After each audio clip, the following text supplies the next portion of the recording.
Hello guys, welcome back to my channel. তো আমার চ্যানেলে সবাইকে ওয়েলকাম জানাই। তো দেখো চলে এসেছি রাধা গোবিন্দ মন্দিরে। রাধা গোবিন্দ মন্দিরের গেটের সামনেটা দেখো খুব সুন্দর লাগছে।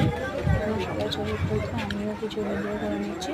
আর দুই দিকে দেখো হাতির উপর সুন্দর চেপে আছে। আমার ছেলে সেটা দেখছে, বাবা ফলো করে দেখছে, সাথে শেয়ার করছে।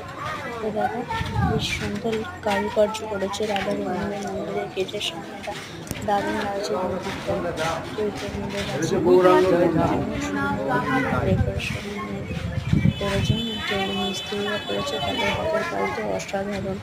ওইদিকে দেখো গাছপালা আছে, আর ওইদিকে সামনে যে সামনে গাছের সব কিছু ব্যবস্থা আছে। এখানে ক্যামেরা করা বন্ধ ছিল, মানে ক্যামেরা করা নেই, সেই জন্য ভিডিও করতে পারিনি বেশিক্ষণ। তো দেখো ঠাকুরের ছবি দেখে দিলাম, তো বেরিয়ে চলে আসে। তো ভিডিওটি কেমন লাগলো জানিও, ভালো লাগলে লাইক কমেন্ট